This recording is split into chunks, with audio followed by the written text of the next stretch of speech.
بسمillahirrahmanirrahim السلام علیکم ورحمۃ اللہ وبرکاتہ۔ میں زبیر خان ہوں اور آپ میرا ویلاگ دیکھ رہے ہیں۔ خدا کا شکر ہے کہ ہم اور آپ فلسطین میں نہیں ہیں۔ اگر ہم اور آپ فلسطین میں ہوتے تو مسجد اقصی کو سونے کی پلیٹ میں رکھ کر یہودیوں کو پیش کر چکے ہوتے۔ ہم ضمیر فروش ہیں، ہم صرف انفرادی کیریئر کے کتے اور غلام ہیں۔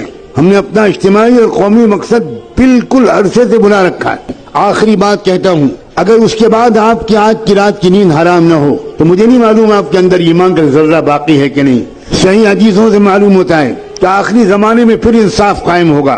میں اس لیے کہہ رہا ہوں کہ پورے یقین سے کہہ رہا ہوں کہ نظام عالم بدلنے والا ہے، نظم عالم بدلے گا، نیا ورلڈ آرڈر آئے گا، ظلم کا دور ختم ہو کر رہے گا، انصاف کا دور قائم ہو کر رہے گا۔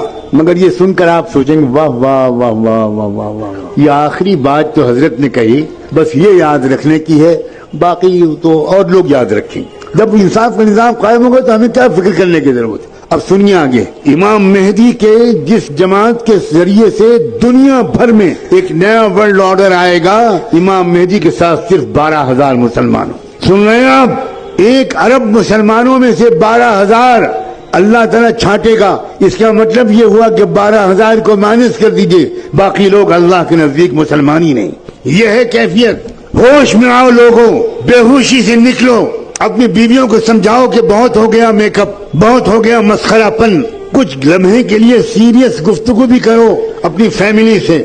مستقبل اسلام کا ہے، میں قسم کھا کے کہہ رہا ہوں، مستقبل یہودیت کا نہیں ہے، مستقبل صہیونیت کا نہیں ہے، مستقبل برہمنیت کا نہیں ہے، مستقبل اسلام کا ہے۔ لیکن میں مستقبل مسلمانوں کا ہے یہ نہیں کہہ رہا ہوں۔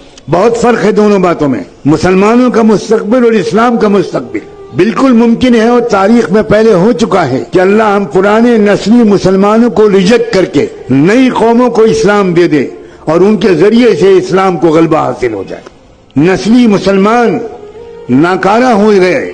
اللہ نے قرآن میں صاف کہا ہے وَإِن تَتَوَلَّوْا يَسْتَبْدِلْ قَوْمًا غَيْرَكُمْ ثُمَّ لَا يَكُونُوا أَمْثَالَكُمْ۔ اگر تم ناقدری کرو گے اسلام کی تو اللہ تمہیں بدل دے گا، تمہیں ریجیکٹ کر دے گا اور ایک نئی قوم لے آئے گا اور وہ تمہاری طرح نکمی نہیں ہوگی۔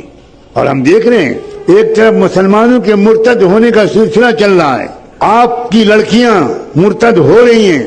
آپ نے جن لڑکیوں کو کالجوں میں بھیجا، ان کو موبائل دیا، ان کی تربیت نہیں کی، ان کے ساتھ نہیں بیٹھے، ان کو اسلام نہیں سمجھایا، ان کو قرآن نہیں سمجھایا، وہ لڑکیاں کیا کر رہی ہیں مجھے بتانے کی کوئی ضرورت نہیں۔ آپ اگر بے خبر ہے تو سوائے اس کے کہ آپ ماتم کریں ایک بار صبح اور ایک بار شام، اس کے سوا میں آپ کو کوئی مشورہ نہیں دے سکتا۔